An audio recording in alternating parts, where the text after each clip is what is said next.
On the way back from the prenatal checkup at the hospital, I was trapped in the elevator with Giulio's first love at the same time. When Giulio arrived, I was so frightened that my white sweatpants had already been stained red with blood. Elena, are you okay? Hearing his voice, my panicked heart finally calmed down. I touched my 7-month pregnant belly and endured the pain as I said to him, Giulio, my belly hurts so much. The baby. Giulio immediately interrupted me when he heard this. Don't be afraid. I'm here. Giulio. Just as Giulio was busy comforting me, the girl beside me suddenly spoke, with an incredulous tone in her voice. I looked up and saw her staring straight at Giulio, her eyes glistening with tears. Seeing the two of them looking at each other so affectionately, my heart couldn't help but sink. This was the first time I saw such complicated emotions in Giulio's eyes, including surprise, regret, and love. He didn't even glance at me. There was only her in his eyes. Who was she? The intense pain hit me again. I gritted my teeth and feebly comforted the baby in my belly, only hoping that he could be stronger. At this time, the girl covered her heart and said to Giulio with a pale face, Giulio, I feel so uncomfortable. But I'm really glad that I can see you again. Then I'll have no regrets even if I die. She smiled contentedly. Arya. Giulio murmured, perhaps thinking of something. He didn't continue.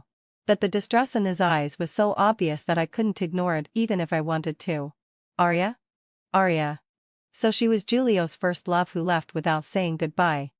I had heard from Giulio's cousin before that Giulio had someone he liked very much, because she had a very serious heart disease. On the day they got engaged, the girl disappeared after leaving a letter. Later, it took Giulio 6 years to get over the pain. After that, he met me, proposed to me, and married me. Everything went so smoothly. But her sudden appearance made me feel that I didn't mean much to Giulio in his heart. Was this the power of first love? Because the exit was too small. The rescue workers said that they could only rescue the pregnant woman first. But there's also a heart disease patient in there. I'm worried that she won't be able to hold on much longer. Giulio said, unable to help speaking up as he looked at the pale-faced Arya. Seeing that the rescue workers didn't respond, he quickly turned to ask me, Elena, are you okay now? Can you hold on? Giulio's actions shocked everyone. Although he didn't say it explicitly, everyone knew that his heart had already leaned towards Arya. The situation became awkward. Arya lowered her head and didn't say anything. Everyone turned to look at me. Please rescue me first. My baby can't hold on much longer. The baby and my survival instinct made it impossible for me to be so-called magnanimous. I didn't want to die. Nor did I want to be a saint.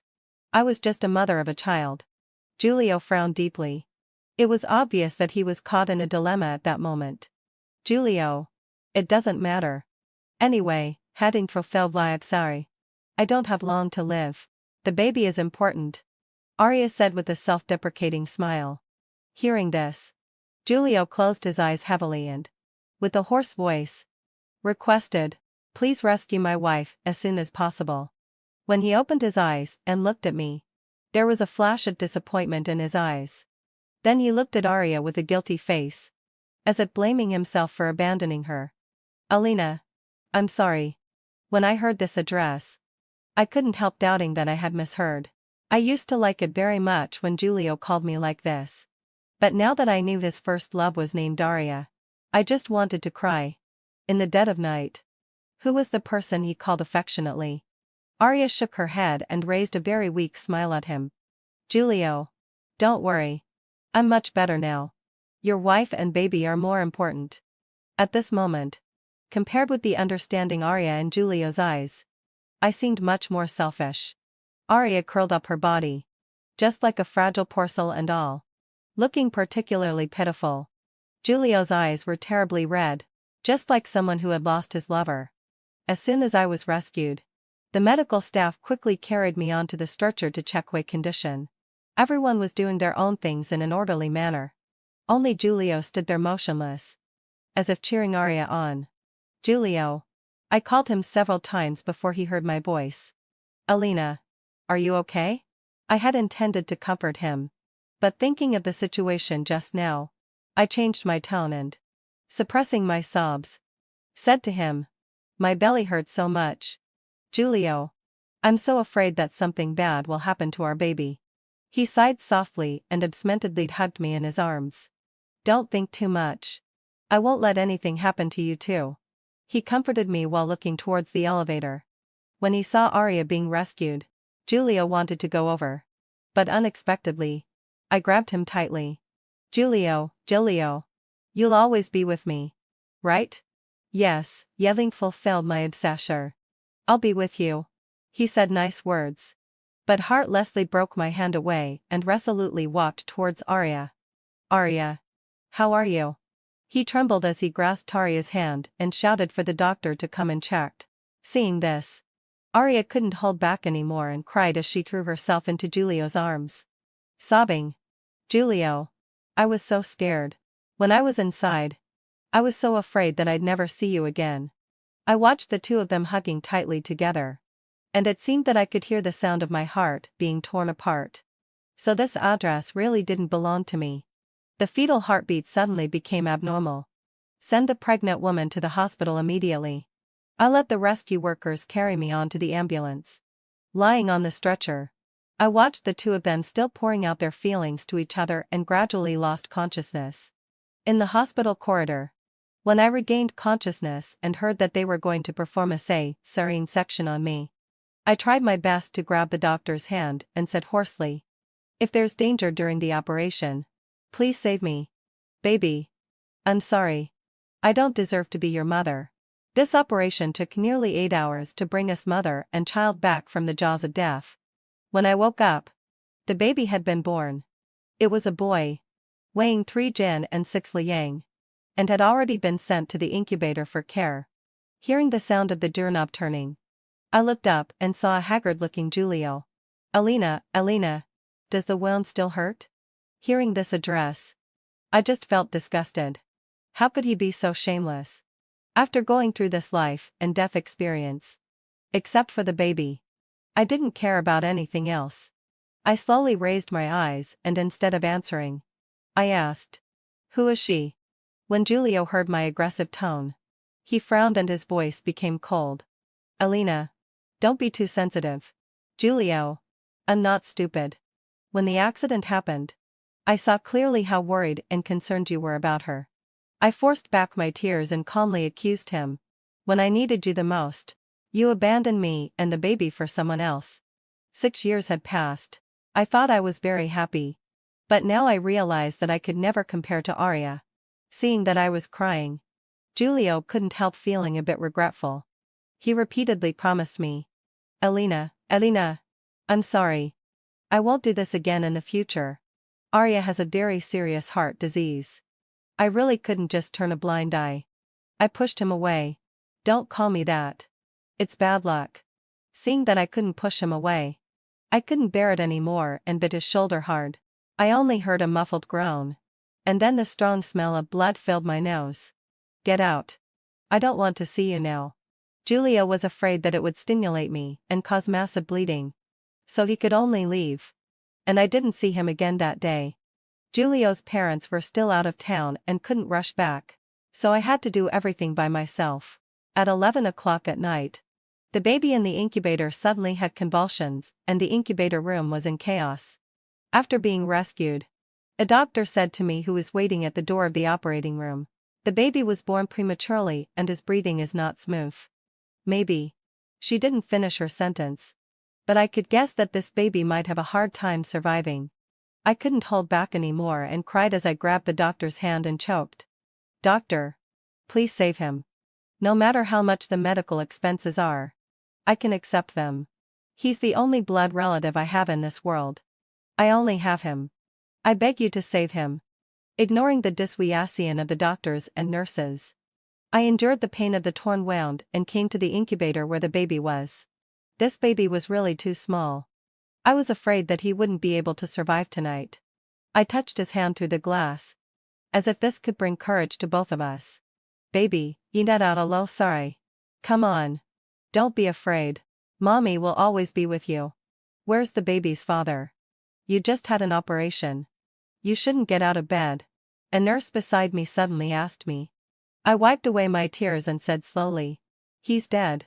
That night, I spent it in fear, hardly daring to close my eyes, for fear that I would hear bad news about the baby when I woke up.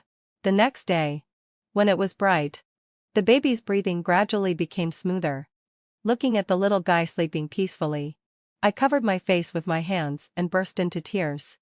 Knowing that he could eat, I put on my coat, took the elevator by myself, and went to the hospital cafeteria to buy lunch. As soon as I appeared in the cafeteria, everyone's eyes were more or less cast on me. After all, I looked so haggard that it was really pitiful. Girl, where's your family? These foods are not nutritious.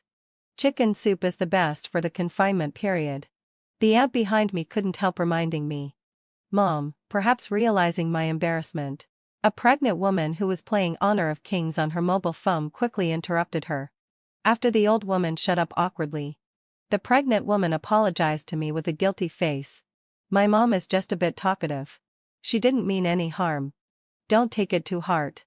I shook my head and smiled faintly without saying a word. Looking at this mother and daughter bickering, I thought of my mother. If she knew that I had suffered so much grievance, how distressed she would be. On my way back, when passing by the nurse's station, I accidentally heard several people chatting. Hey, that pregnant woman in Ward 801 is really pitiful. There's no one around her. And the newly born baby is as small as a kitten and can't even drink milk. I'm afraid he won't be able to. Don't talk nonsense. The head nurse beside her quickly scolded her. The little trainee nurse pursed her lips and muttered, "It's the truth anyway." I stood there in a daze for a long time. After they all left, I lifted my feet and left. At 2 o'clock in the afternoon, Julio finally appeared, holding food in his hand. The logo on the bag was from the private kitchen that he and I often went to.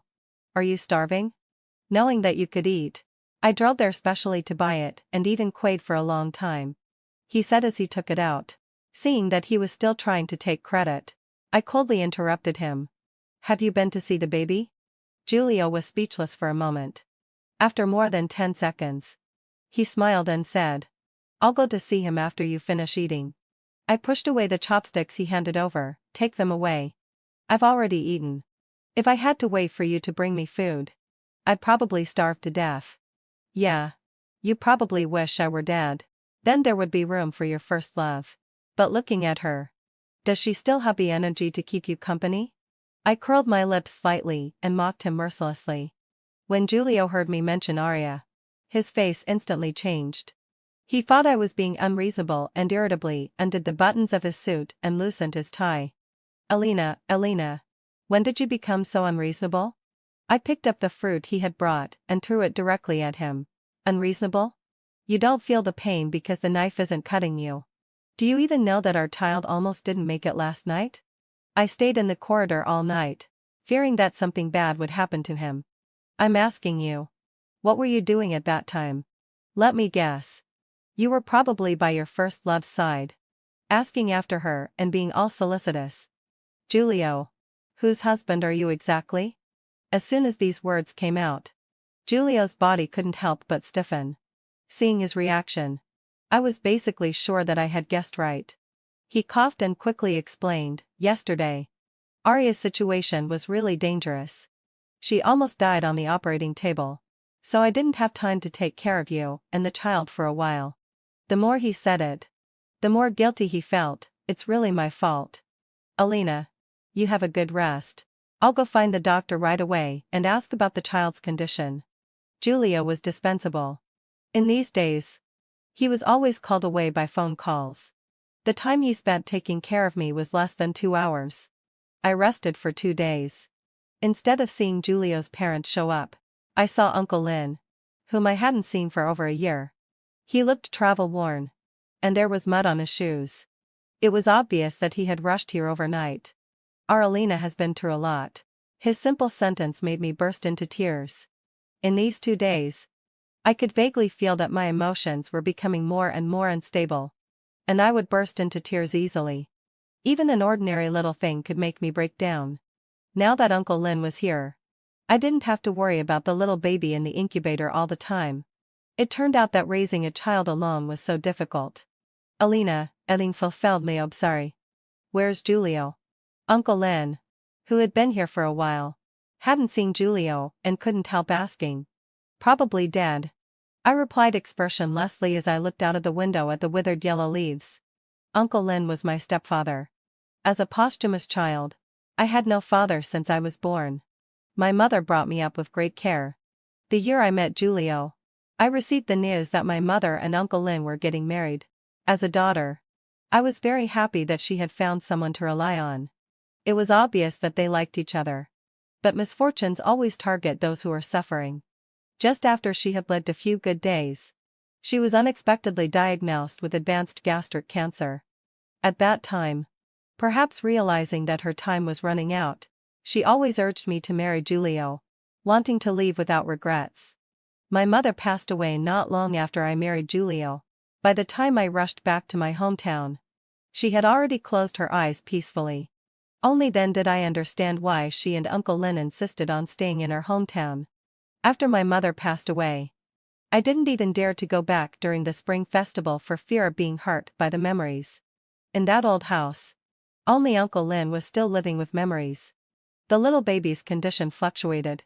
Looking at him with all those instruments inserted into his body, I felt as if my heart was being stabbed by a knife. Giulio was still busy. Each time he only showed up for a dozen minutes, and then left in a hurry. One day, while I was drinking the old hen soup that Uncle Len had brought, I heard the sound of a fight outside. I struggled to get up and opened the door.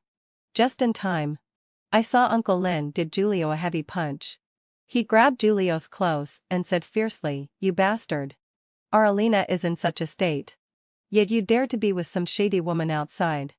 Uncle Len, don't say such harsh words. Arya isn't that kind of woman." Giulio couldn't help but retort. Uncle Len got even angrier when he heard this. "I'll beat you to death, you shameless scoundrel." I stood at the door and didn't stop them until Giulio had been beaten up quite a bit. In the ward, Uncle Len asked me if Giulio was having an affair outside. When I went out to buy something, I accidentally saw him pushing a wheelchair and taking a leisurely walk with a woman in the park. Their behavior looked very intimate. I couldn't even bear to look at it. I felt that something was wrong between you two since I came here. But seeing that you were too weak, I didn't dare to ask. He got anxious when he saw that I didn't say anything. "Alina, can't you just tell the truth? Do you want to worry Uncle Len to death? Before your mother passed away, I promised that I would take care of you. But now seeing you like this, how can I have the face to face your mother?" His reproachful tone was just like my mother's. I was just about to speak when I found that my voice was terribly hoarse. Suppressing the discomfort in my throat, I said to him word by word, "Uncle Len, I want to divorce Giulio." As soon as I finished speaking, Giulio's voice came from outside the door. "I don't agree." No one paid attention to him. Giulio panicked and quickly asked Uncle Len to help persuade me. "Uncle, it's unfair to the child. He needs a father. Besides, I haven't done anything to betray Alina at all. Alina is just too sensitive. You're being too harsh on me. It's also unfair to me." Uncle Len gave him a cold glance, which made Giulio step back in fright. Seeing that Giulio didn't say anything more, he turned around and touched my head, saying with a smile, "Okay. If my girl wants a divorce, then we'll get a divorce." "Thank you, Uncle Len." I blinked hard, trying not to let the tears flow out of my eyes. Giulio didn't believe that I would give up on him like this. With red eyes, he said, "Alina, don't be like this." I remained indifferent and said in a cold tone, "We can go to apply for divorce registration now. After the 30-day cooling-off period, we'll get divorced. From then on, we'll have nothing to do with each other. The child is mine. You can be as entangled with your first love as you like. Just don't disgust me." Giulio didn't want a divorce and just said that I should calm down and then left. "Girl, don't be afraid. Uncle Len is here." Uncle Len quickly comforted me. "Afraid that I might do something stupid? Uncle, having fulfilled my obsession, can you do me a favor? Take some photos of Giulio and that woman together. The more intimate, the better. I'm determined to get this divorce." After Giulio's parents arrived at the hospital and learned that Giulio was still entangled with Arya, they couldn't wait to drive him out of the house. Giulio's mother took my hand and earnestly persuaded me, "Child, it will be very hard for you if you get divorced. Don't worry. We'll teach that brat a lesson.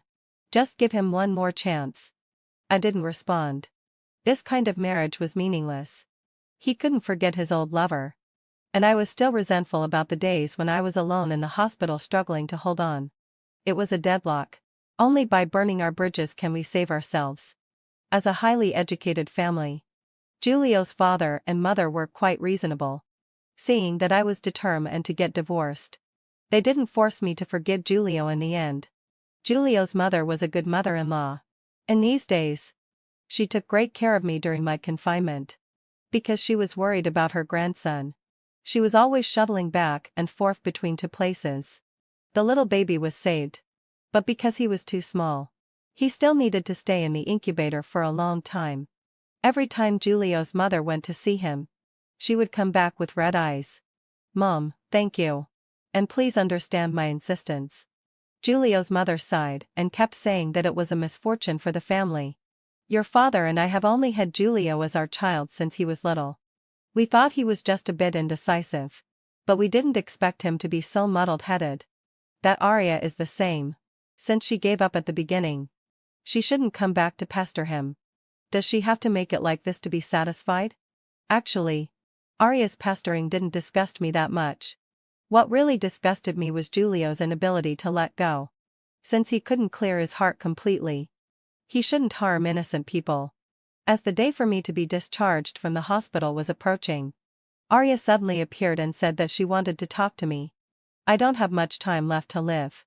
The reason I did all this was just because I was unwilling." She suddenly said this out of the blue, which confused me. "Miss Arya, I'm not familiar with you. You don't need to tell me these things at all. Don't tell me you want me to pity you and give Giulio back to you. Then take him. I won't see you out." I waved my hand inferently. Arya smiled bitterly. "If I could, I wouldn't want to tell you these things either. But I can see that Giulio has been really sad these days. He loves you very much. I never thought of destroying your relationship. I just wanted to see him one more time before I died, and wanted him to accompany me. That's all. If you don't forgive him, I'll never forgive myself for the rest of my life. Alina, Giulio is really innocent. All the mistakes are mine. I'm too selfish. I was afraid that he would forget me forever. So I tested his patience step by step and created opportunities to meet him again." With just a few words, Arya put all the blame on herself and even tried to morally blackmail me. The first love trying to persuade the wife to stay for the beloved one. What a ridiculous development. If the living first love is like this, wouldn't the dead first love be even more harmful? How stupid would I have to be to listen to her and forgive Giulio? Sorry. I've never taken other people's unwanted trash. Arya lowered her head when she heard this and said dejectedly, "Alina, do you know how much I envy you? I envy that you're his wife. That you can have children for him. That you can grow old with him. And even more." I couldn't bear to listen anymore and quickly interrupted her. "Wait. Since you envy me so much, then after I divorce him, you two can go and register your marriage. I wish you a baby soon and a love that's stronger than gold in advance." She hesitated when she heard me say this and finally left. The ward finally became quiet. I opened the window and listened to the chirping of the birds outside, feeling a little relieved. In the evening, while I was having dinner, Giulio barged in angrily and questioned me about what I had done to Arya. After Arya came back from here, she didn't detour drink and was so emotional that she drove me away. "She's dying. Why are you still being so unforgiving? Do you have to watch her die in front of you to be satisfied?" I couldn't bear it anymore and slapped him hard. The sound of the slap echoed in the room, and Giulio's face gradually became swollen and red. "Go and file for divorce immediately. I can't wait any longer. If I stay with you for a while longer, I'm afraid I won't be able to resist killing you." When had Giulio ever suffered such humiliation?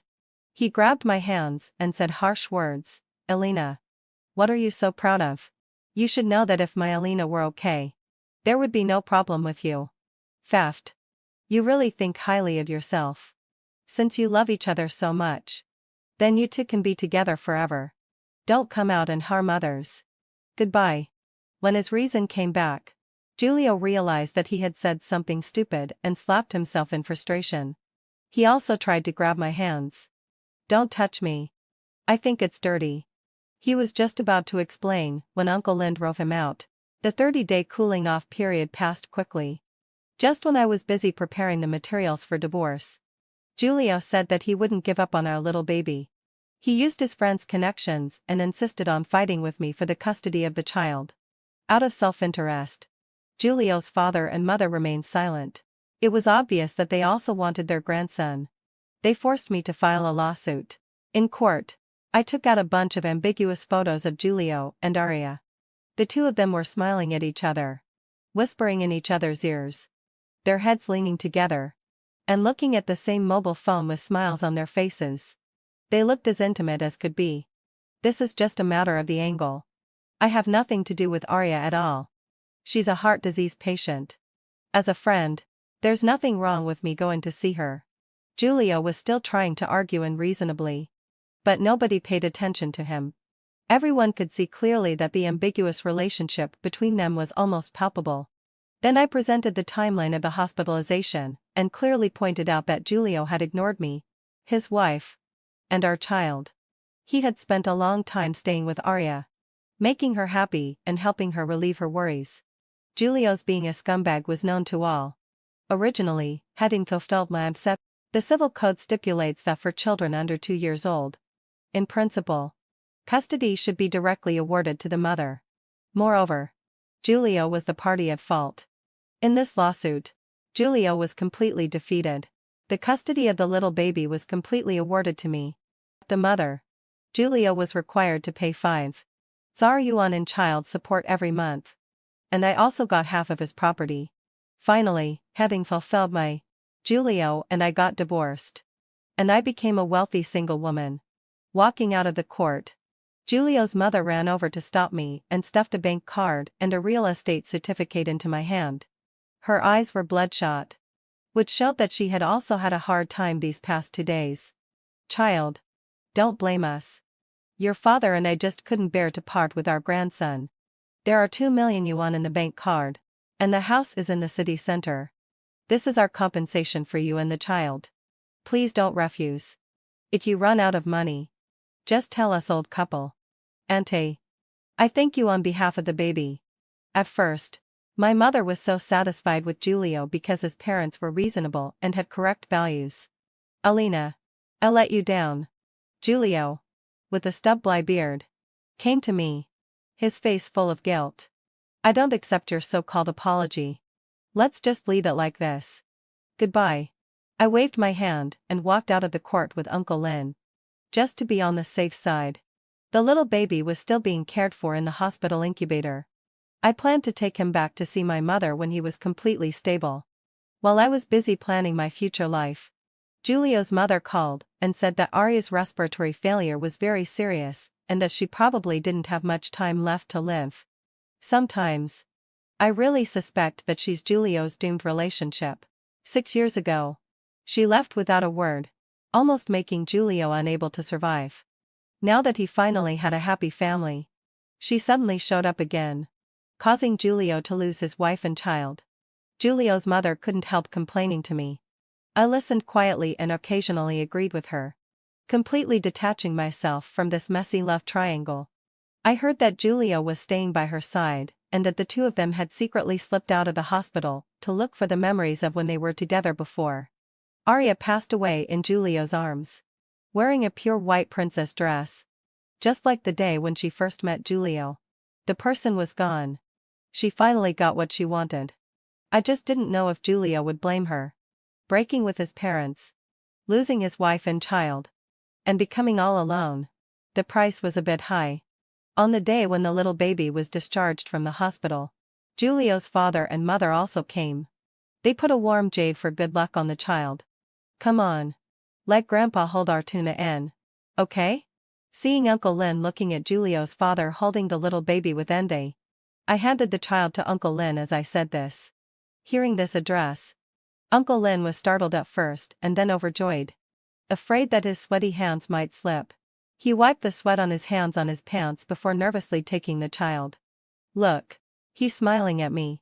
His cautious look made my nose a bit sour. Actually, I should have called him that long ago. Although the little baby didn't have his father's love, his grandparents and grandpa loved him so much. I thought he would understand me.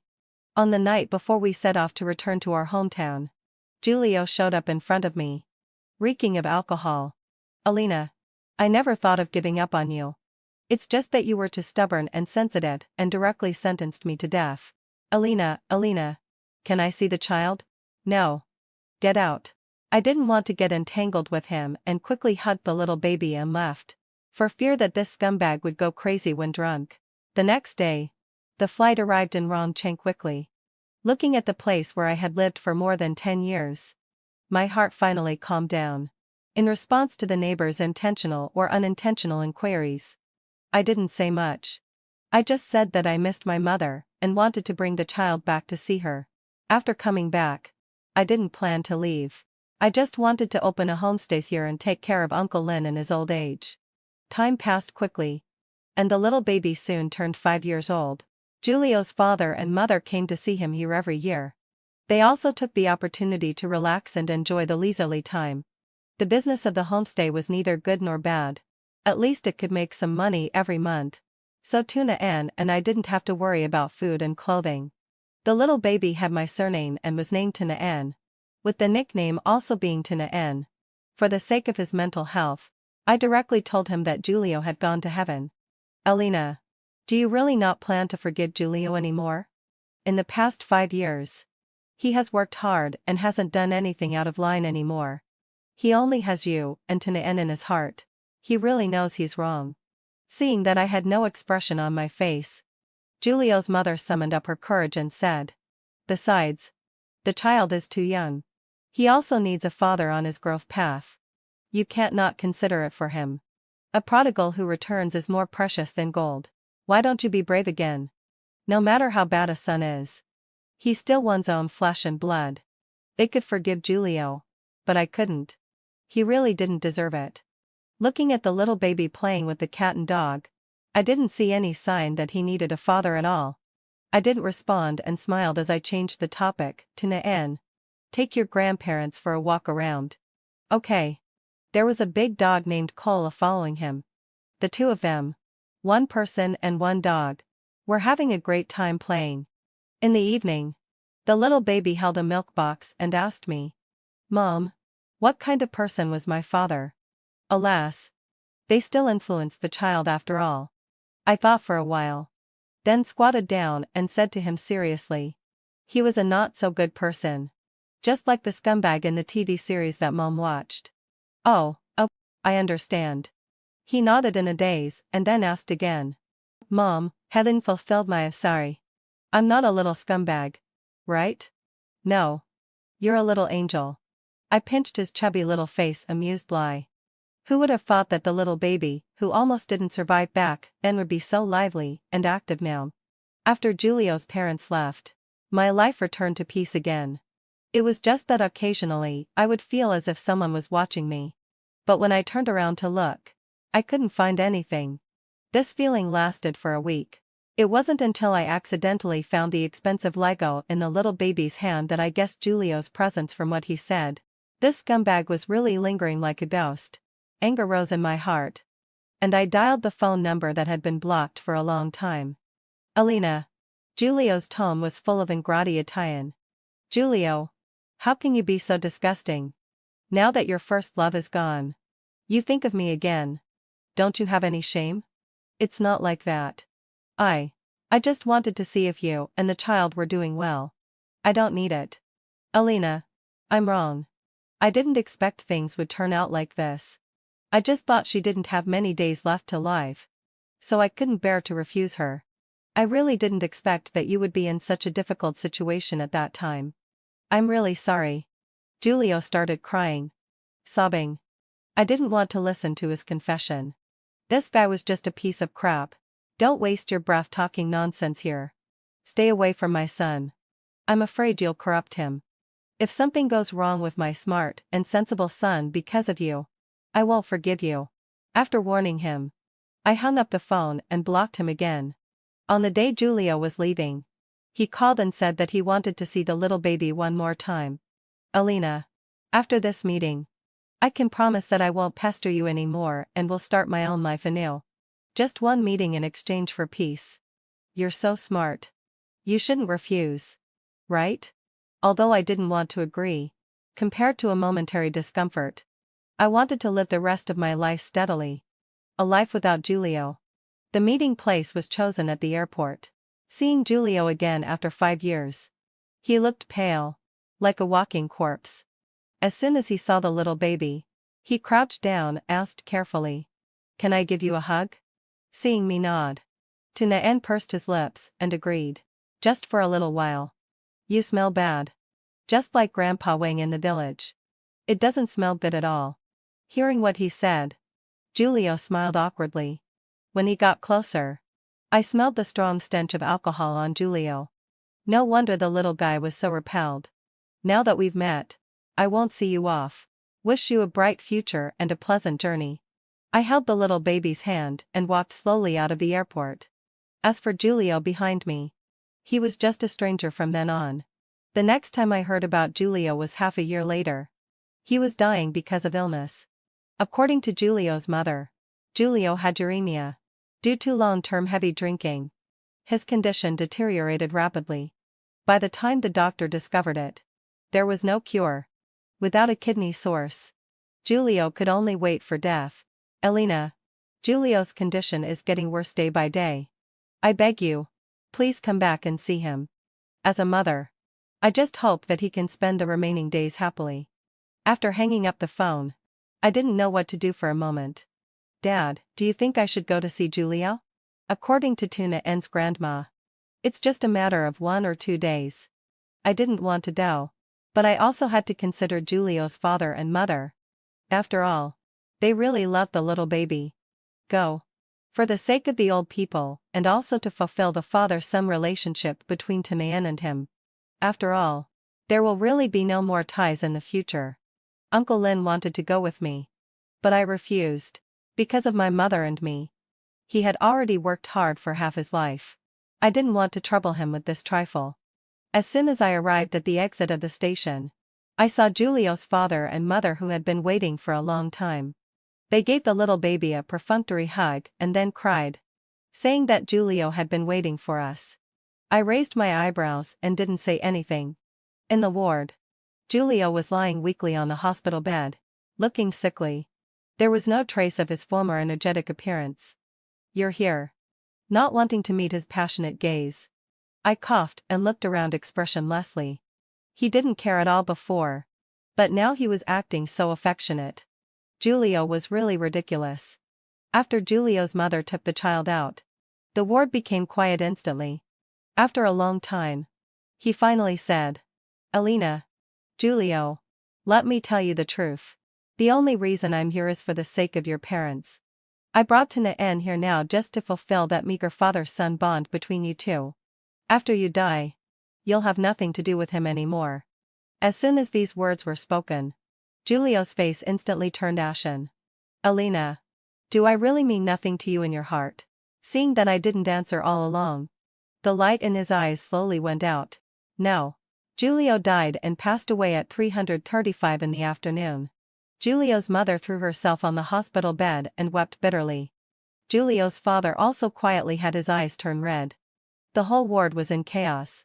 Walking out of the hospital gate, the little baby asked me with a puzzled look, "Mom, kano kuaswamayo?" Who was he? Looking at the sky filled with the glow of the setting sun, I answered him seriously. "A person who made mistakes. A person who was stubborn and refused to see the truth. Baby, edu fulfill sashin. Mom hopes that you can be kind, brave, free and easy in the future, and be able to love and hate straightforwardly. Don't be as awkward as he was." The child didn't quite understand what I meant, but seeing how serious I looked, he still obediently agreed. "Let's go. Let's go home." Under the afterglow of the setting sun, the two of them, one big and one small, left hand in hand. Extra story of Giulio. After Giulio died with resentment in his heart, he was unexpectedly reincarnated. He was reborn on the day when Alina had an accident. In this new life, Giulio looked at Arya, who was clutching her chest just like in the previous life, with a complicated expression. "Giulio, I'm so uncomfortable." He didn't respond. Instead, he looked at Alina with a worried expression, fearing that something bad would happen to her. "Alina, relax. You and the baby will be okay." With Giulio's comfort, Alina quickly calmed down. This time, Giulio didn't pay any attention to Arya. After saying a few casual words, he stared at Alina with all his heart and eyes. This time, he just wanted to cherish her and wouldn't let himself end up separated from his wife and child like in the previous life. Without Giulio's hesitation and delay, the rescue this time was even quicker than last time. By the time Arya was rescued, Giulio was already gone. She finally realized that he had fallen in love with someone else and that he really didn't love her anymore. In the ambulance, Giulio kissed Alina on the forehead and smiled contentedly. "Alina, I'm so happy that you're still willing to talk to me. Fool. You haven't done anything wrong. Why wouldn't I talk to you?" Thinking of how heartless Alina was in the previous life, Giulio nervously held onto her hand tightly. "Ouch. Giulio. You're hurting me." Alina, I'm sorry. I didn't mean it. I'm just so concerned about you." The more Alina looked at Giulio, the more she felt that something was wrong with him. The current Giulio was so worried about gains and losses that he didn't look as confident and energetic as before. "Giulio, are you hiding something from me?" Giulio's heart skipped a beat. Afraid that Alina would really notice something unusual, he affectionately touched her head and confessed without showing any signs of it. "Alina, the girl who was trapped in the elevator with you just now is my ex-girlfriend Arya. The one my cousin said was the runaway bride." Seeing that Alina didn't say anything and remembering the scenes from the previous life, he was so scared that he solemnly swore, "Alina, I only like you now. There's no so-called lingering affection for the past at all." Alina still didn't say anything, and Giulio became more and more panicked. After a long while, she burst out laughing, looking at Giulio with her eyes curved like crescent moons, which made him stare blankly. How many years had passed in the previous life? He hadn't seen this smile again. "But it seems to me that she still has lingering feelings for you." Alina wasn't stupid. The inexplicable look in that girl's eyes made her understand that there was a complicated love story between the two of them. "But I only like you now." Having a second chance at life, Giulio knew exactly what Alina needed. Pregnant women are easily sensitive. If he hadn't broken her heart so thoroughly, how could she have been so heartless? So now he wouldn't be stingy with his love for her. "Giulio, you couldn't even say a simple love phrase before. But now you're so glib." "I don't think so." Time passed while they were joking and laughing.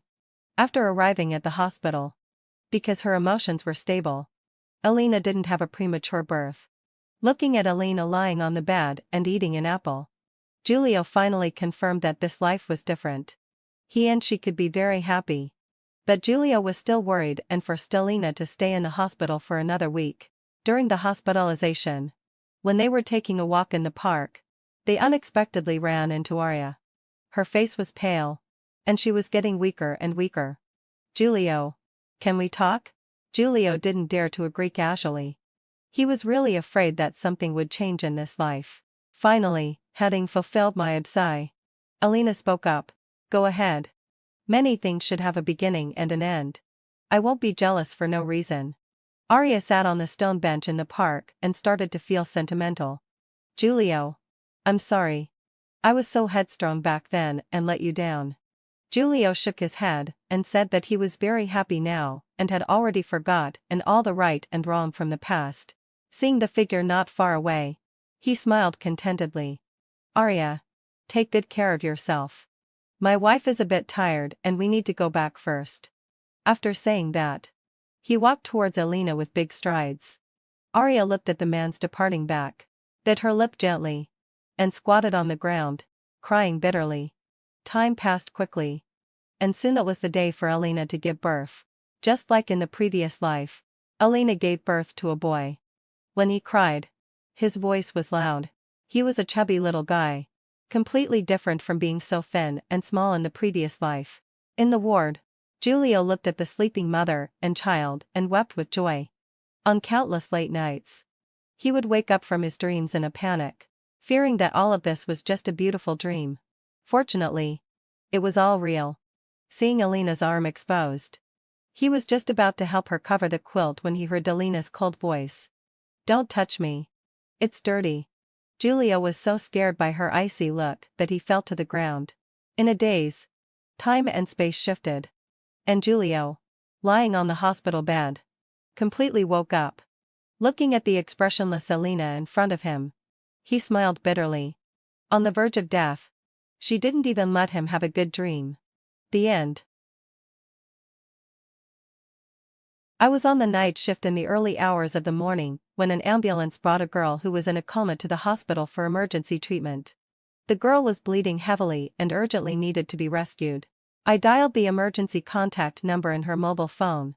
The man on the other end of the phone who claimed to be her husband turned out to be my husband. I had no choice but to perform a dilation and curettage on the girl myself. Hearing the familiar voice, my movement of putting on gloves paused for a moment. My first reaction was whether it was just a similar voice. "Doctor. Why isn't my wife answering the phone? What's wrong with her exactly?"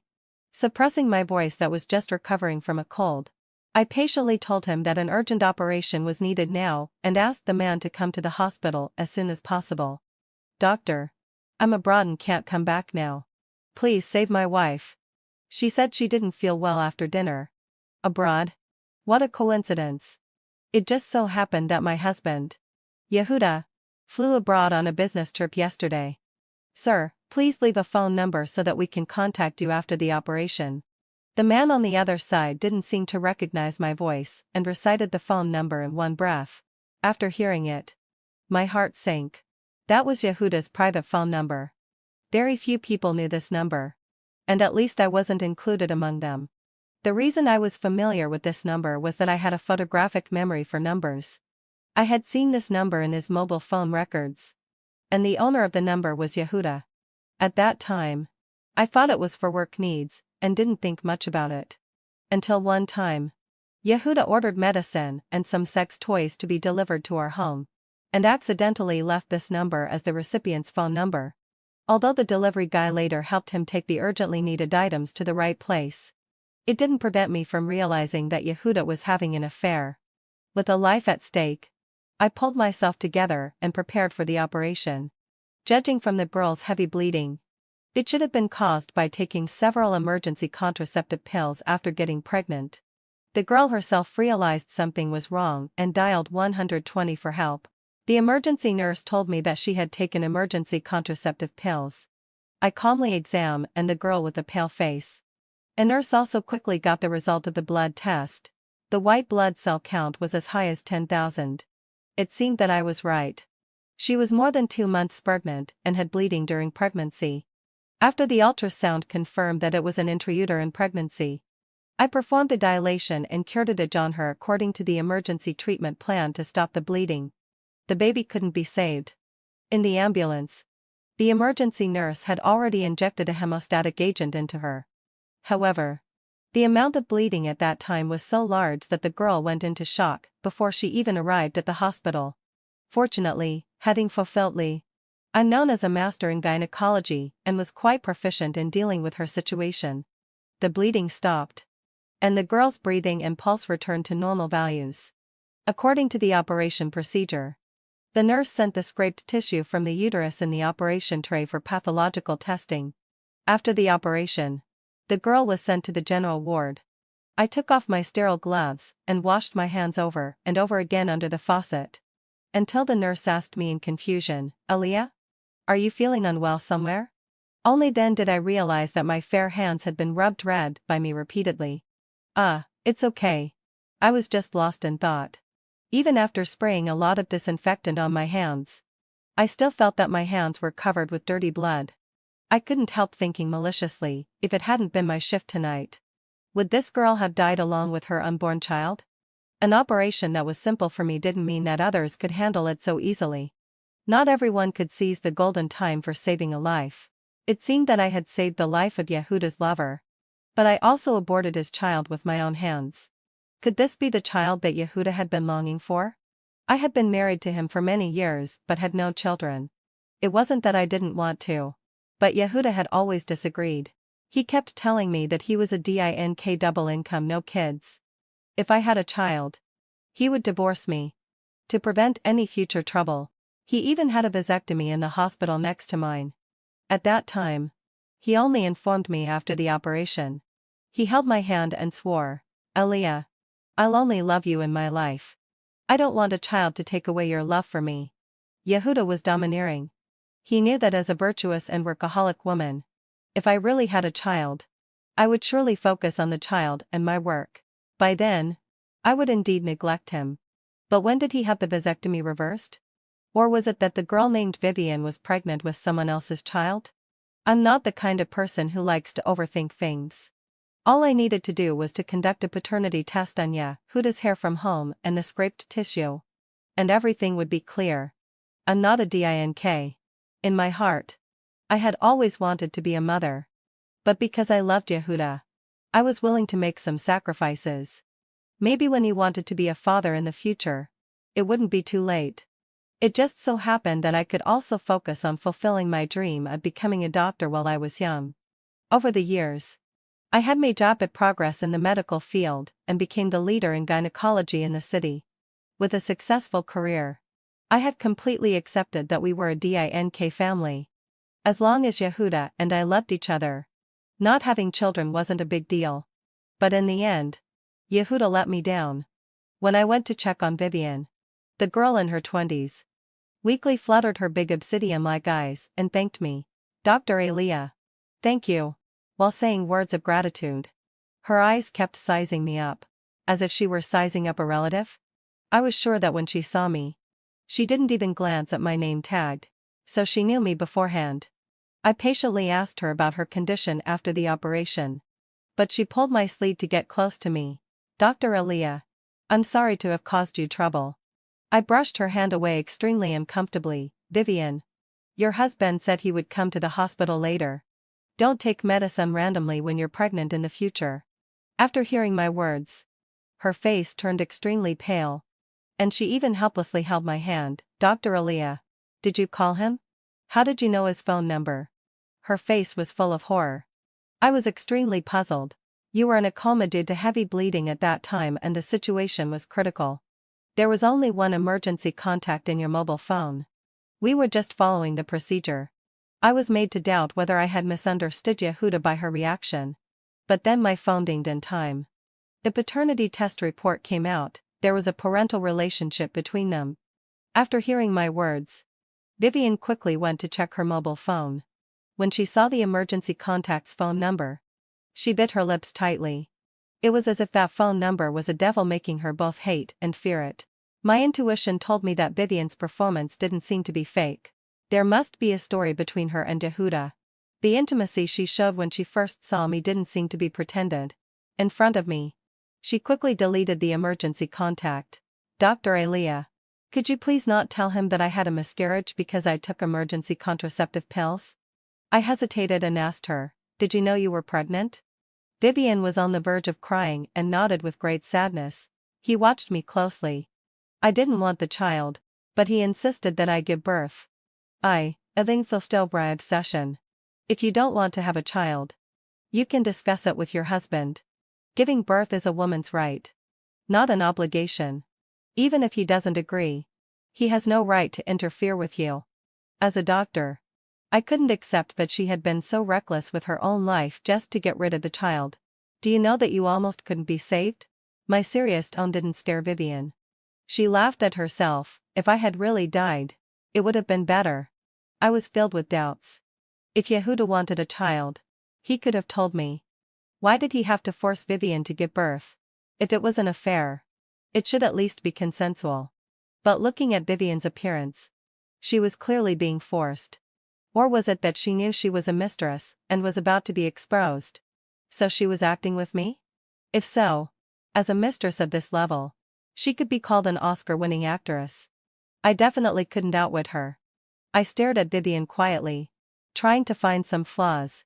But she seemed to be immersed in pain. Even if I died, he wouldn't let me go. He's a devil.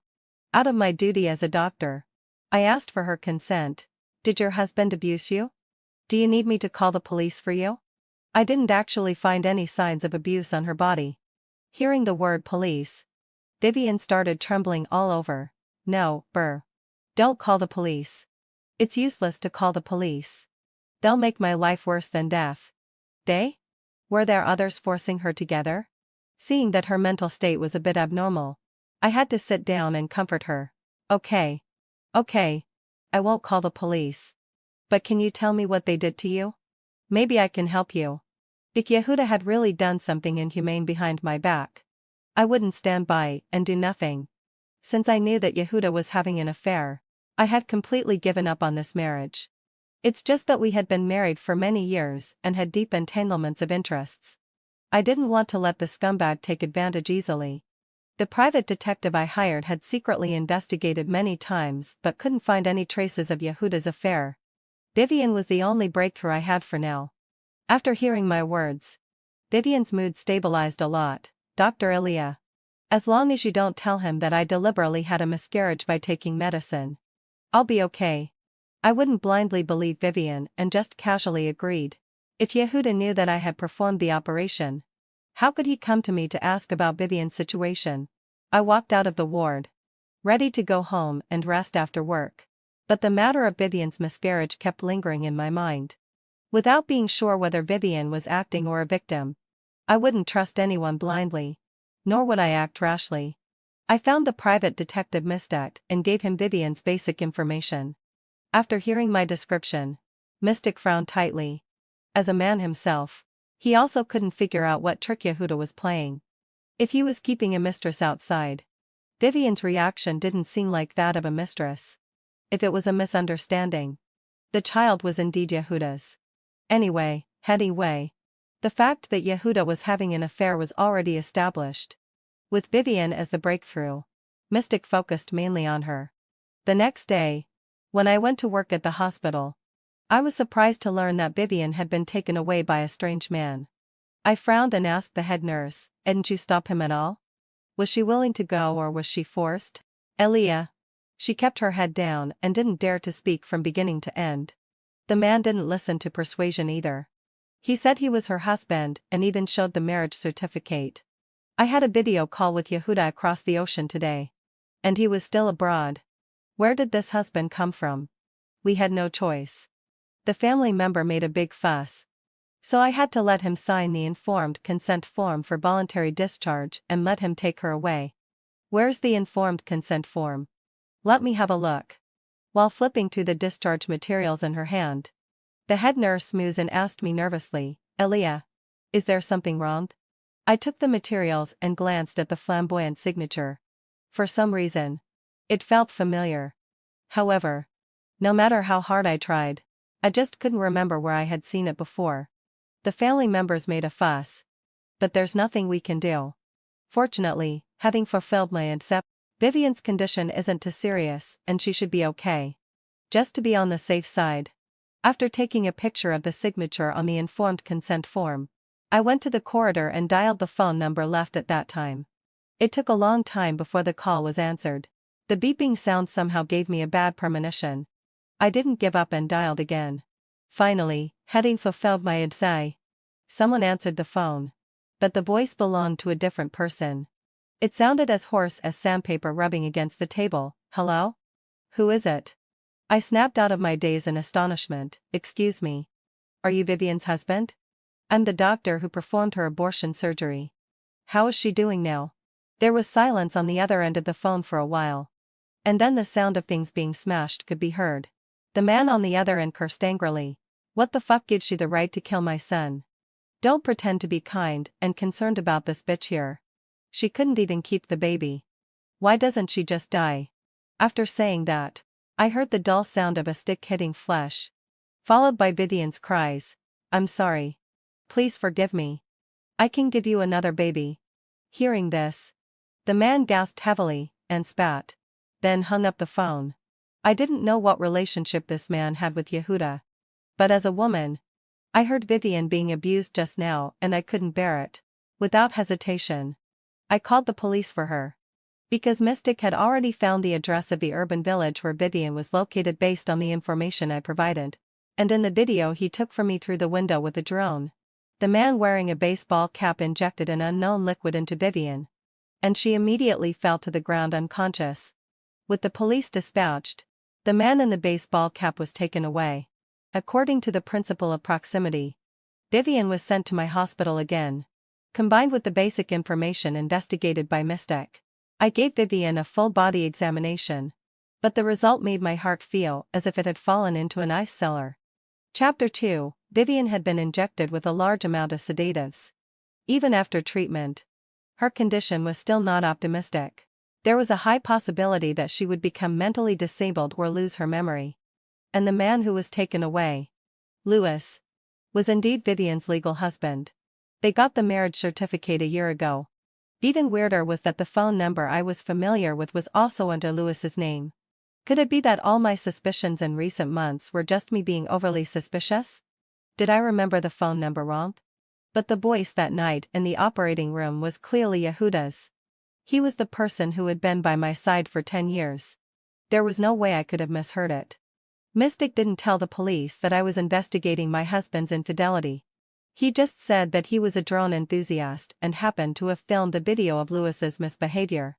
However, Louis was released soon after being investigated and having his statement taken at the police station. The reason was simple. Vivian had a serious history of mental illness, and the hospitalization records from the mental hospital were quite complete. And in public, Louis had always been a good man who loved his wife and never abandoned Vivian, who was ill. According to Louis, he just couldn't bear the pain in his heart after seeing Vivian lose her child. So he injected her with medicine when she had an episode. He just didn't expect to exceed the dose. I didn't know how Louis could accurately control the dose, but his goal might have been achieved. Vivian woke up 3 days after being in a coma. When she saw me, her eyes were blurred. She tried hard to look at me but seemed not to recognize me. Have we met somewhere before? I'm Dr. Aaliyah. We met last week. Don't you remember? She thought for a while and, as I expected, shook her head. I don't remember. Was I sick last week? You were pregnant at that time. Before I could finish speaking, Vivian stroked her belly with a look of joy on her face. I remember now. I'm pregnant with my husband's child. Dr. Aaliyah. My husband loves me so much. He dreams of me giving birth to a child for him. She looked so happy as a mother-to-be that I couldn't bear to tell her that the baby was gone. I casually took out Yehuda's photo.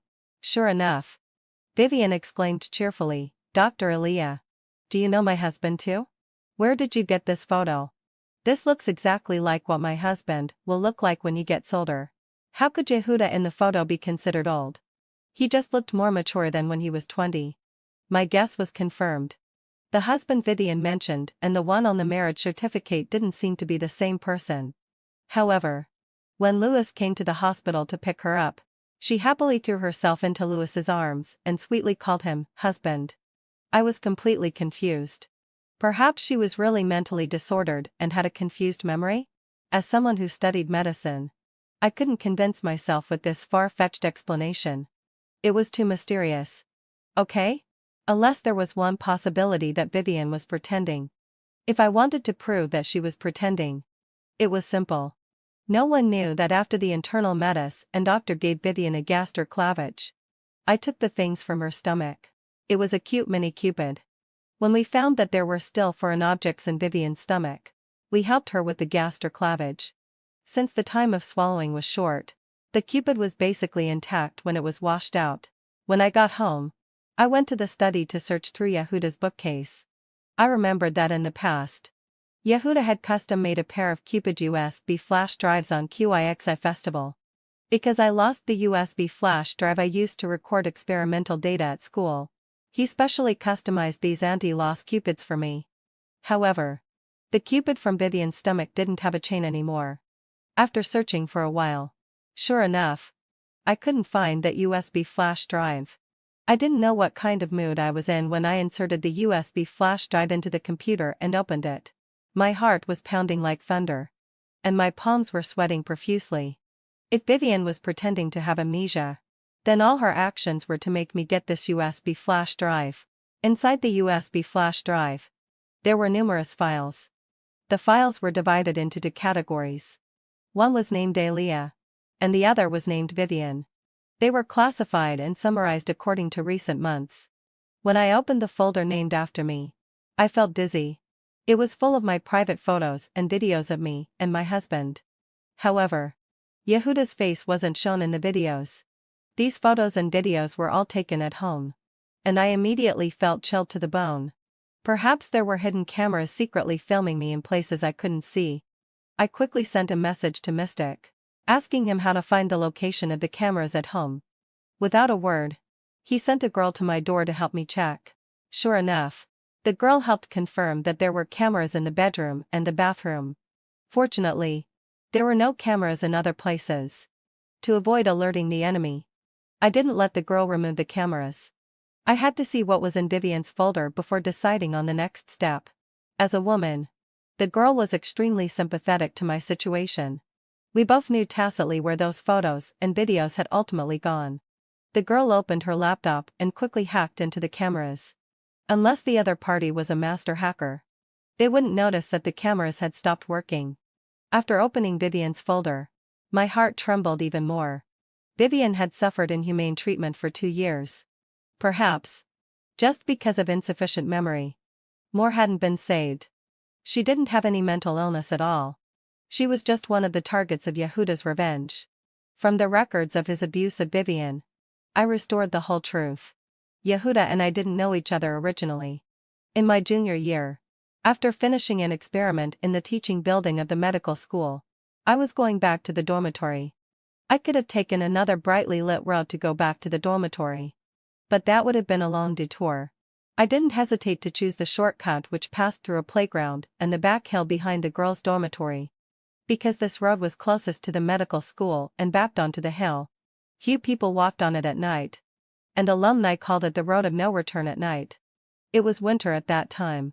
After finishing the experiment alone, I was shivering with cold and just wanted to get back to the dormitory, quickly to get hot water for a bath and warm up. I was known as the Experiment King.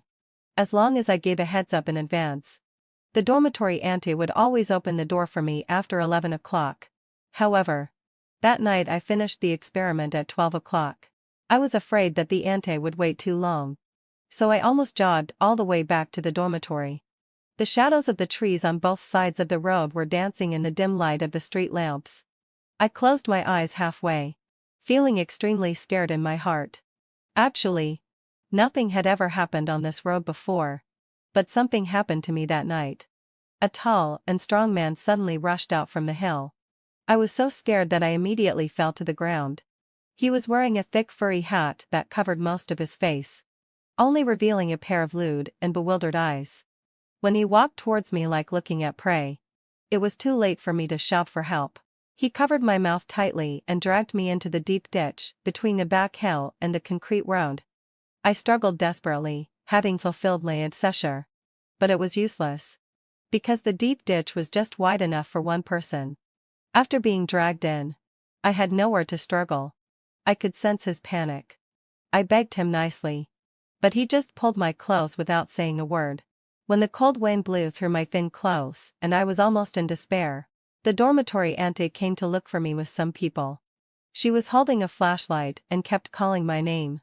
I gave up struggling, fumbled to find my phone, and turned off the silent mode on my iPhone. When the phone rang, I felt like I had come back to life. He was just a little bit away from succeeding. The dormitory auntie and her nephew Yehuda saved me. When she pulled me out of the deep ditch, I was shaking like a sieve and couldn't stop crying. The man with evil intentions ran away, and Yehuda chased after him with all his might. The two of them got into a fight. When the security guards arrived, Yehuda was hit hard in the groin by the man with the stone on the ground. His screams were particularly eerie in the silent night. The police came later and took the man who had already been subdued by the security guards away. And Yehuda went to the hospital because of that blow. For the sake of my reputation, the school didn't handle the matter publicly. The man who attempted rape was named Cain. Yehuda stayed in the hospital for more than half a month. Although I was embarrassed about his injured part, my conscience made me muster up the courage to visit him in the hospital every now and then. It was also at that time that I fell in love with him secretly.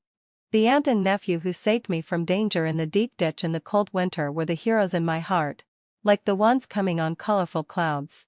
When Yehuda recovered completely, we confirmed our relationship. The dormitory auntie treated me like her own daughter every day, and couldn't wait for me to graduate and marry into Yehuda's family. Yehuda treated me extremely well. He respected me and never crossed the line. Even though it was extremely hard for him to hold back. He said that he didn't want our relationship to be improper.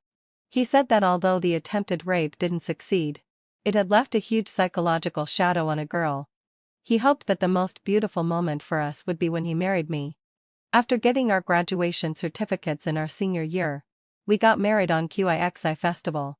A moment of spring night is worth 1,000 pieces of gold. At that time, we were deeply in love and sweet. I never thought that the injury Yehuda suffered when he saved me 2 years ago had left hidden dangers. It turned out that he did not want to have children at all.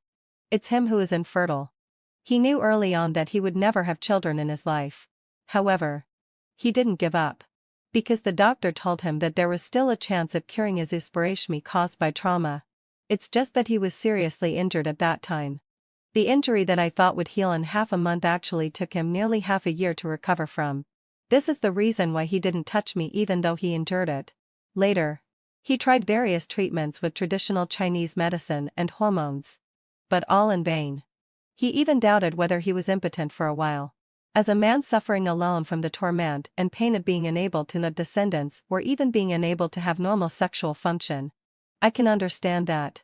However, he turned love into hatred. He hated me for staying in the laboratory so late and only going back home then. He hated me for asking his aunt to leave the door open for me. He hated that he just went to send his aunt a midnight snack but was forced to be a good Samaritan and ended up having no descendants. It turned out that his being aloof from me that year wasn't because he considered that I was busy graduating. It was that he himself wanted to break up with me. But he wasn't reconciled. Since he was infertile, which woman would be willing to be with him in his life? He is 3 years older than me and the only heir of the Yehuda family. He didn't want to let go. Moreover, before we got the marriage certificate, apart from holding hands and kissing, we didn't have any more excessive behaviors.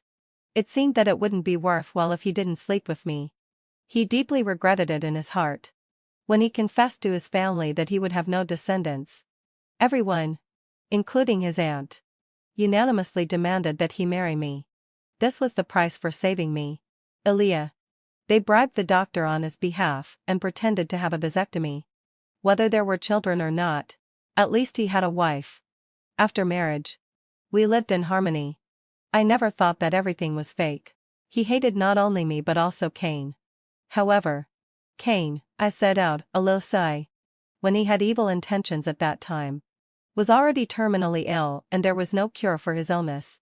When Cain came down from the back mountain late at night and saw me, he had a sudden idea of getting a big gain before dying. As a result, he was sent to prison by Yehuda and his aunt. Before he was released from prison, Cain died of pancreatic cancer. When the instigator died, Yehuda, who had nowhere to vent his hatred, finally transferred all his hatred onto me. Judging from the video content of the file, Yehuda deliberately approached Vivian after doing an investigation. Vivian was originally a junior student in the same college as me. Coincidentally, hadn't fulfilled way in Seshel. She lived in the building under the jurisdiction of Yehuda's aunt. She had a face that was extremely similar to Cain's. But her eyes were clean and clear. She begged for mercy in the video, asking Yehuda to let her go. However, Yehuda became even more excited and kept shouting that he loved Vivian. At that moment, Yehuda was even more despicable than Cain. Yehuda graduated in psychology. He deeply knew how to break down a person's will.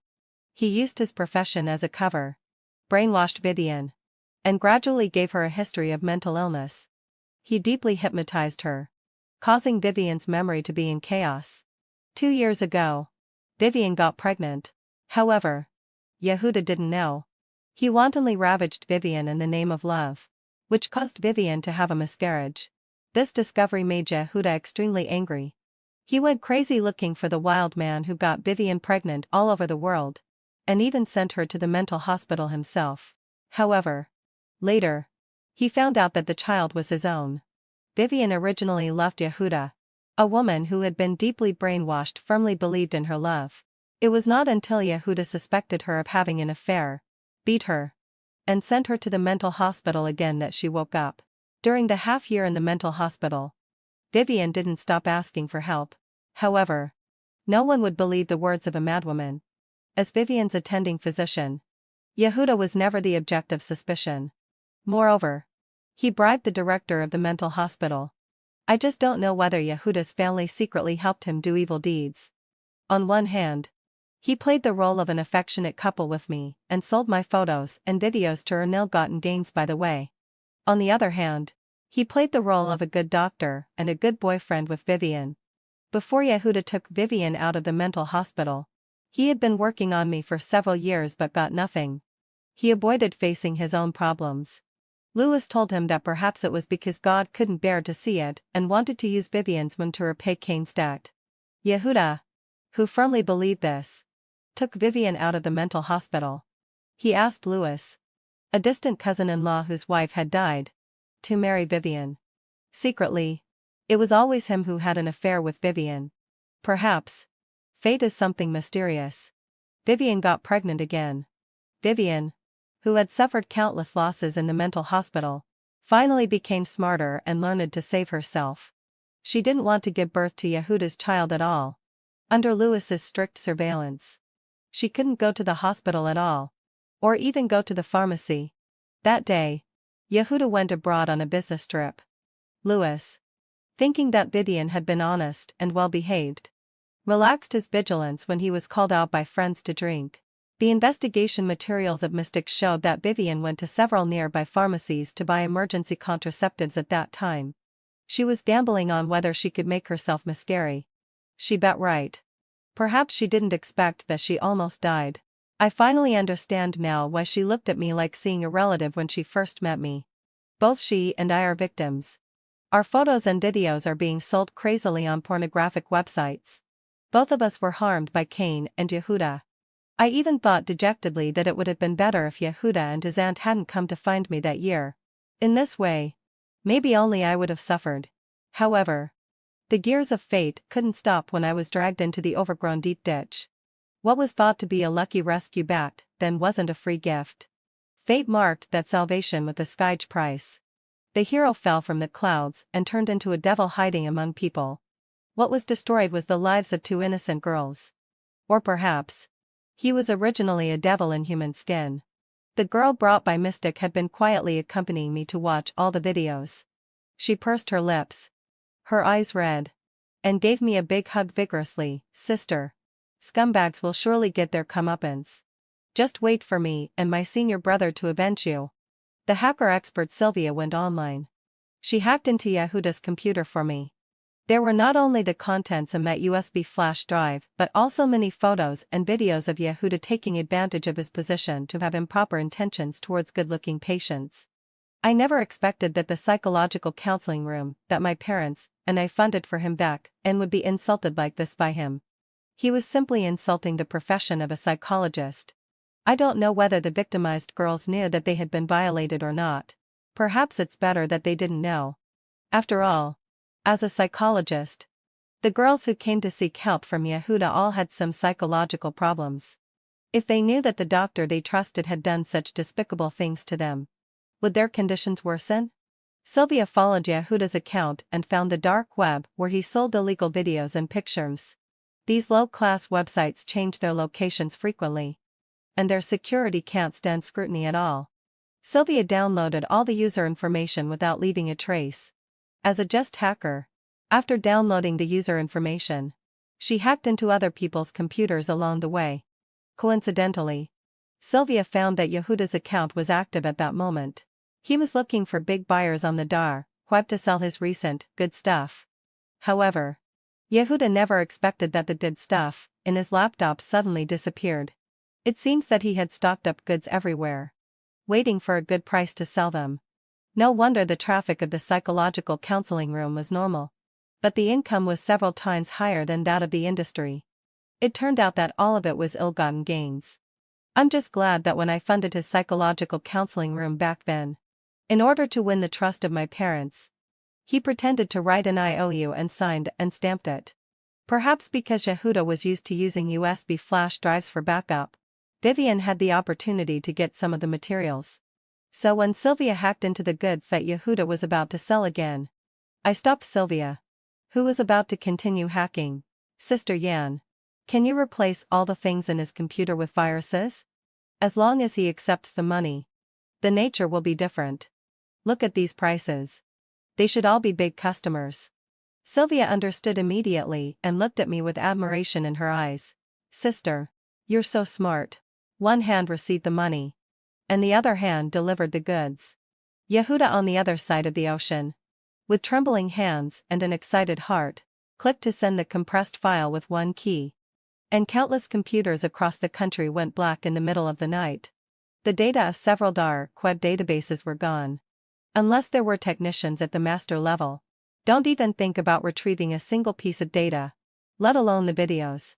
After Sylvia finished her work, she excitedly high-fived me like a fly rubbing its hands. Sister, what do I need to do next? Just wait for the big bosses to be driven to desperation. It's more interesting when they fight among themselves. Sylvia got the order and slept at my house that night. In her eyes, I, a gynecologist who knew nothing about hacking, was a master of playing power games. She said, Sister, this kind of job of punishing scumbags is so much fun. Yes, having fulfilled wives I also feel much better. I just don't know whether Vivian can sleep well in the hospital at this moment. Perhaps she is still looking forward eagerly, waiting for me to help her. I just don't understand why she didn't bring the USB flash drive to me when she called an ambulance for the miscarriage that day. Why did she take the risk of swallowing the USB flash drive? What if Mystic hadn't filmed the video and the police hadn't saved her? Then wouldn't she? The next day, I went to the hospital with dark circles under my eyes. With so many things on my mind, I couldn't sleep well. When I arrived at the hospital, I went to see Vivian first. Fortunately, hadn't fulfilled lay. This time, because of the police's intervention, Louis didn't dare to forcibly take her away from me again. When I went there, Vivian was looking at Louis with full of attachment, in an obedient and cute manner, which was really heartbreaking. Compared with her, the only lucky thing for me was that I hadn't been physically abused by Yehuda. When Louis saw me coming, his eyes were unfriendly and full of vigilance. You're Dr. Aliyah, right? If it weren't for you, my wife wouldn't have had a miscarriage. She wouldn't have suffered, and I wouldn't have had to go to the police station. Get the hell away from me. Our families are not compatible. I looked at Louis coldly as he was spouting nonsense. I have to say that the ability of bad guys to shift the blame is quite impressive. If I hadn't known that he was afraid that he couldn't explain his failure in guarding to Yehuda when he came back, I would have applauded his passionate performance. He really deserved to be a scum in the same family as Yehuda. I once saw Louis's signature in Yehuda's study. Yehuda claimed that it was the information of patients. I didn't pay much attention at that time. Now that I think about it, there must be some shady deals and secrets between them. Louis, relying on the fact that he was Vivian's legal husband, I really couldn't do anything to him for the time being. But when Sylvia and Mystic find out his dirty deeds, I'll see how long he can still be so arrogant. At lunchtime, taking advantage of the time when Louis went to the toilet, I quickly went to the ward to find Vivian. I got straight to the point. I've seen Cupid. Vivian suddenly looked up. After looking around, she carefully put away her smile. Dr. Aliyah, are you really willing to help me? I know my brother did terrible things to you back then. I apologize to you on his behalf. I'll repay you by being at your service for the rest of my life. So, she really knew about it. However, she was different from Yehuda. As Cain's younger sister, she didn't hate me.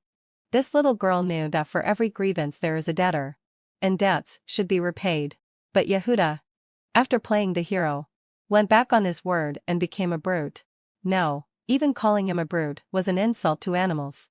I patted her on the shoulder. Vivian. We're all victims in this tragedy. How could I just stand by and do nothing? You shouldn't have risked your life like that. What if I hadn't saved you?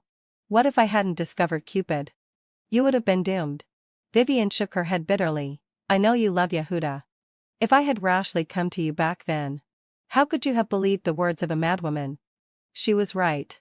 I had only confirmed that Yehuda was having an affair. But it would have been difficult for me to believe such a bizarre thing without evidence.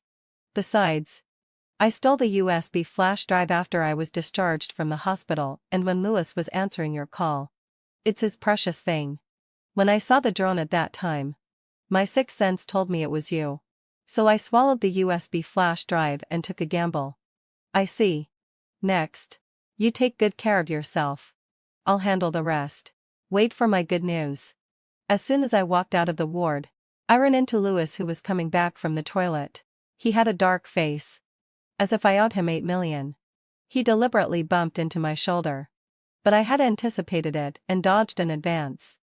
If I guessed correctly, Yehuda should have known that the matter had reached me. Sure enough, Yehuda, who was supposed to come back 3 days later, returned to China and arrived home that very night. When Sylvia told me that the scumbag had come home, I felt extremely uncomfortable. However, it wasn't my shift tonight, but I still had to face it. When I reluctantly went home after work, Yehuda was busy in the kitchen. Rose petals were spread from the entrance all the way to the bedroom. Hearing the sound of the door opening, Yehuda put down the spatula and wanted to hug me. I pushed him away. Don't. I just got off work. I'm covered in germs and viruses. But Yehuda didn't mind at all. He hugged me forcefully and showed me his treasure. With great joy. Darling, darling. I've got a surprise for you. Go and find the treasure. Under his expectant gaze, I followed the petals to the bedroom. Yehuda had always been romantic. The roses on the bed were arranged in the shape of a heart. An exquisite gift box was waiting for me to open it. Seeing that I didn't move for a long time, Yehuda urged me, darling, go and open it. Whenever I thought about where the money for buying the gift came from, I felt so disgusted that I wanted to throw up. I pulled the ribbon open, and the gift came into view. Opening the box, it was the Rolex Submariner Hulk that I had liked for a long time. The excited scream that Yehuda had expected didn't come. He looked at me a bit disappointed. Darling, why don't you show some reaction? Reaction? Since you want it, I'll fulfill your wish. I gathered all my strength and slapped Yehuda hard on both cheeks. High red marks of 5 fingers quickly appeared on his fair cheeks. Yehuda, who was slapped dumbfounded, still put on an act. Darling, your way of expressing yourself is a bit unique. But I didn't bother to pay attention to him and directly handed him a divorce agreement. Yehuda, let's get divorced. He was puzzled and asked me with a gloomy face, Aliyah, are you out of your mind today? What have I done wrong that you're treating me like this? I wouldn't tell him the real reason until everything was settled. You have money to buy a Rolex but no money to pay back my parents? The IOU you wrote back then said you'd pay back the money in 2 years. But how many 2-year periods have passed now? Have you paid it back? After hearing the reason, Yehuda smiled casually. Darling, are you angry with me just because of this? I've mentioned to Mom and Dad many times that I wanted to pay them back, but they said I shouldn't rush. They're really something. They could just tell me directly if they needed money. They had to go around in circles like this, and almost made me lose my wife. Yehuda was really a master of psychology, able to control his emotions freely. He took out his phone from his apron and was about to transfer money to Ray's parents on the spot. But he asked me blankly, well, darling, I don't seem to have their account numbers. Why don't you just transfer it to me? I have Mom and Dad's account numbers here. I wanted to see if he would transfer the money or not. When my eyes glanced at the divorce agreement, he gritted his teeth and transferred 1 million yuan to me. Darling, I borrowed 800,000 yuan back then. The extra 200,000 yuan can be regarded as interest. After receiving the money, I was willing to put the Hulk on my wrist. Yehuda happily ran to the kitchen to prepare a candlelight dinner. When he turned around, the fleeting gloom and anger on his face were clearly caught by me. He was heartbroken about giving me such a large sum of money. I guessed that he should be thinking of ways to sell something else tonight. Sylvia and I were just waiting for this moment. After he busied himself with clearing the table and dishes, he coaxed me, "Darling, you go to sleep first. I have a few patients who will consult me about something tonight. I'll come to accompany you after I'm done." I readily agreed. He probably didn't even know that he had screwed someone over badly last time. In order to sell at a high price, he contacted the previous big customers again, saying that he had top-notch goods. It was like delivering himself to their doorsteps. The ordinary customers who bought his compressed files could only consider themselves unlucky they were cheated and didn't dare to call the police at all. But this time, he still thought others were fools. The big shots who had been looking for him but couldn't find him couldn't tolerate it anymore. Many of these seemingly respectable big shots were executives or leaders of big companies. There were a large number of important company secrets in their hacked computers. The data was priceless. His one-click sending caused them heavy losses. These people wouldn't just admit bad luck and let him go. Now that he came to them again to cheat and swindle, who would believe him? They had already called the police long ago. It was just that because Yehuda was abroad at that time, it was a bit difficult for the National Security Department to confirm. Now that he was in China, the big shots tacitly contacted the police. Well, with Sylvia's help, the police easily found him. I lay on the bed quietly waiting for the sound of the doorbell. Yehuda cursed in Chinese and went to open the door. When he saw a team of police officers outside the door, his legs trembled with fear on the spot. I put on my clothes and got up. "Honey? Who's here in the middle of the night?" I deliberately pretended to be woken up and then exaggerated froze with a shocked expression. "Police officers. What's going on?" The police didn't stand on ceremony. They showed the arrest warrant and entered the house to arrest him. I was naturally shocked as if I had heard something incredible. Yehuda reacted and tried to close the door. But his supposedly burly body was nothing compared to the police officers. He struggled violently to resist arrest. Finally, having fulfilled l'objet, he was pinned to the ground with his hands tied behind his back. Even when he was handcuffed, he was still shouting, "Police officers. Is there a misunderstanding? I'm being wronged," with conclusive evidence. No matter how much he shouted that it had nothing to do with him, it was all in vain. Sylvia just did as I told her and installed a few viruses in his folders. He sent out the files himself and received the money. His desperate resistance in the end was just a joke. Finally, having fulfilled l'objet, Yehuda was punished for several crimes. Yehuda had to take the blame for all those customers whose computers were hacked. The psychological counseling office was closed down. I didn't want my parents to worry. So I didn't tell them until I successfully got the divorce judgment and received the marital property that should belong to me. Vivian testified in court about all kinds of improper behaviors of Yehuda and Louis. The two good buddies ended up in prison together. Both Vivian and I got rid of the scumbags at the same time. Given that there were many victims in Yehuda's case and most of them had mental illnesses, the court chose to hold a closed trial. This was also a disguised way to protect those innocent girls. When the judgment was announced, Vivian hugged me and cried uncontrollably, "Elia. Thank you. If it weren't for your help, I really would have had to take them down with me." She knew that Yehuda wouldn't be willing to let her die. He was still counting on Vivian to carry on his family line. All that awaited her would have been endless abyss and darkness. If it had really come to taking them down with her, how insignificant was the strength of a weak woman like her. Yehuda and Louis might not have received the punishment they deserved. In the courtroom, Yehuda's family was full of anger and wished they could dismember Vivian on the spot. However, when the secret was finally revealed, they were shocked and ashamed to have such a family member. They even didn't have the face to see me.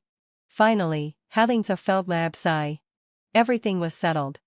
Vivian and I, who were forced into the gears of fate, along with Mystic and Sylvia, raised our glasses to celebrate our victory. Congratulations on getting rid of the scumbags. Cheers to victory and a new life. At this moment, I was extremely grateful that I was the emergency doctor on the night when Vivian had heavy bleeding. I was also grateful that when Louis went out for fun and got drunk, he set the call forwarding to Yehuda by himself. These wonderful coincidences were the gifts that fate gave us. The end.